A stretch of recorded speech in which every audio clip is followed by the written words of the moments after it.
Ayyanar துணையில reception நடத்துறதா கூப்பிட்டு அவங்க குடும்பத்தை மொத்தமா அசிங்கப்படுத்தலாம் அப்படின்னு சொல்லிட்டு மனோகர் பிளான் பண்ணாங்க. ஆனா நம்ம நிலா இருக்காங்க, அவங்க குடும்பத்தை விட்டு கொடுப்பாங்களா? அவங்க அப்பாவே அசிங்கப்படுத்துறாங்க. என்ன நடந்துச்சு அப்படின்னு பாத்தீங்கன்னா, ஒருத்தரா வராங்க, அவங்க ஸ்டேஜ் மேல ஏறாங்க போட்டோ எடுக்கிறதுக்கு. சோழன் குடும்பத்துல இருக்கவங்கள போட்டோ எடுக்கலாம்னு சொல்லிட்டு மேல வராங்க. அவங்க அப்பா பிசினஸ் மேன் அப்படின்னு சொல்லிட்டு யாரையாவது கூட்டு வந்து போட்டோ எடுக்காங்க. இவங்க ஏறி வராங்க, அவங்க யாரையாவது ஒருத்தர் கூட்டு வந்து அவங்க தள்ளி விட்டு இவரு போட்டோ எடுக்கிறாரு. அதை நிலாவும் சோழனும் தொடர்ந்து நோட் பண்ணிட்டே இருக்காங்க. உடனே ஃபைனலா நிலா என்ன பண்ணாங்க, அப்ப கொஞ்சம் வெயிட் பண்ணுங்க, நான் வந்து நேரம் ஆக போச்சுன்னா மேக்கப் கலைஞ்சிரும், என் ஃபேமிலியோட ஒரு போட்டோவாது எடுக்கணும் அப்படின்னு சொல்லிட்டு ஆசையா அவங்க எல்லாருமே கூப்பிட்டு போட்டோ எடுக்கிறாங்க. அவங்க போட்டோ எடுக்கிறத வந்து கீழ இருக்கவங்க ஒருத்தவங்க பார்த்துட்டு, ஏமா அவங்க யாரு அப்படின்னு சொல்லிட்டு அவங்க அண்ணி கிட்ட கேட்கறாங்க. நிலாவோட அன்னைக்கு அவங்க சொல்றாங்க, அவங்க தான் வந்துட்டு நிலாவோட ஃபேமிலி, அவங்க மாமனார் தம்பிங்க எல்லாருமே அப்படின்னு சொல்லிட்டு சொல்றாங்க. ஓ அப்படியே உங்க அப்பா உங்க மாமனார் வேற மாதிரி சொன்னாரு அப்படின்னு என்ன சொன்னாரு அப்படின்னு, இல்ல அவங்க எது வீட்டுல வேலை செய்யறவங்க அப்படின்ற மாதிரி சொன்னாங்க.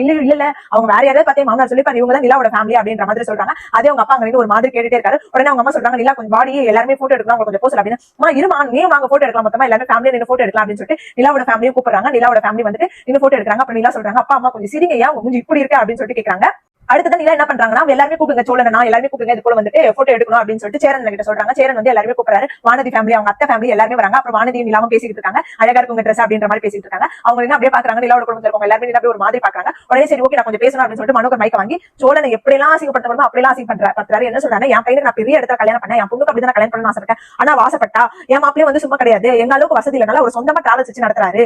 எங்க குடும்பத்துக்கு வசதி இல்லனாலும் நான் ஏன் ஒத்துக்கிட்டேன் அப்படின்னு பாத்தீங்கன்னா, என்ன மாதிரி பிசினஸ் நீங்க நிறைய பேர் இருப்பீங்க, உங்களோட குடும்பத்துல உங்க பசங்க உங்க பொண்ணுங்க எல்லாருமே வந்து கல்யாணம் பண்ணிக்கணும் லவ் பண்றோம் அப்படின்னு சொன்னா அதை நீங்க ஒத்துக்கணும் அப்படின்னு சொல்லிட்டு பேசுறாரு. நிலாக்கு சோழனுக்கு ஒரு மாதிரி எடுத்து நிலா வந்து ஒரு மாதிரி முறைக்கிறாங்க. அவர் வந்து எப்படி சொல்றது, ரொம்ப பெருமையா பேசுற பேர்ல ரொம்ப கேவலப்படுத்துறாரு. அவங்க நிலா வந்து ரொம்ப பொறுமையா கேட்டுட்டு இருக்காங்க. சரி ஓகே நம்ம அப்பாவை நம்ம சொந்தக்காரங்க முன்னாடி அசிங்கப்படுத்தக்கூடாது அப்படின்னு. ஆக்சுவலா அந்த பொண்ணுக்கு இருக்க அறிவு கூட அவங்க அப்பாக்கு இல்ல. ஃபைனலா என்ன பண்றாங்க, பல்லவன் என்ன பண்றாரு, இந்த நிலைமை எப்படி போச்சுன்னா பெரிய சண்டை வரப்போ நம்ம போய் மைண்ட் மாத்தணும் அப்படின்னு சொல்லிட்டு போன்ல போட்டோ எடுக்கலாம்னு சொல்லிட்டு கூப்பிடுறாரு. அதே அவங்க அண்ணன் வந்து அசிங்கப்படுறாரு. என்ன சொல்றாங்க, 1 லட்சம் ரூபாய் கொடுத்து நாங்க போட்டோகிராஃபி வச்சுனா நீ ஒரு 10,000 ரூபாய் போன்ல போட்டோ எடுக்கிறியா அப்படின்னு சொல்லிட்டு அவங்க அப்பா கேட்கிறாரு. உடனே அவங்க அண்ணன் எங்க அப்பா தான் சொல்றாரு போன கீழே போடுறா அப்படின்னு சொல்லிட்டு போன கீழே தள்ளி விட்டுறாரு. அது நிலாக்கு ஒரு மாதிரி எடுத்து நிலா உடனே வெயிட் பண்ணுங்க அண்ணன் நீங்க வெயிட் பண்ணுங்க அப்படின்னு சொல்லிட்டு அப்பா மைக்க கொடுங்கன்னு சொல்லிட்டு அவங்க வாங்கி பேசுறாங்க. எங்க அப்பா என்ன இவ்வளவு நாள் இவ்வளவு கஷ்டப்பட்டு வளர்த்ததுக்கு வந்து எனக்கு ரொம்ப சந்தோஷம் தான், அவங்க இல்லனா நான் இல்ல அப்படின்னா. ஆனா என்னோட சின்ன சின்ன தேவைகள் கூட அவங்க பண்ணதில்லை. நான் மார்க்ல நான் பிளஸ் 2 நல்ல மார்க் எடுத்தேன், எனக்கு பெரிய காலேஜ் படிக்கணும்னு ஆசை. ஆனா எனக்கு கூடவே வச்சுக்கணும்னு சொல்லிட்டு அவங்க அந்த காலேஜ் படிக்க வைக்கல. அது மட்டும் இல்லாம நான் போய் வேலைக்கு போய் சம்பாதிக்கணும் அப்படின்னு ஆசைப்பட்டேன். ஆனா என்ன வந்து என் பொண்ணு வந்து வேலைக்கு போய் சம்பாதிக்கிறது எனக்கு அசிங்கம், நான் பெரிய பிசினஸ் மேன் சம்பாதிக்கிறது அசிங்கம்னு சொல்லிட்டு என்ன வந்து கல்யாணம் பண்ணி ஐடியா பண்ணாங்க. அப்பதான் நான் சோழனை கல்யாணம் பண்ணி ரொம்ப சந்தோஷமா இருக்கேன். என்னோட சின்ன சின்ன தேவைகளை கூட அவங்க ரொம்ப பூர்த்தி பண்ணிட்டாங்க. எங்க அப்பா அம்மா தப்பு சொல்ல, ஆனா நான் உண்மையை இவங்க விட்டு போனா போதும் அப்படின்ற நிலைமையில தான் வந்து சோழன் காப்பாத்துறாரு, நான் அவ்வளவு சந்தோஷமா வச்சுக்கிறாரு அப்படின்னு சொல்லிட்டு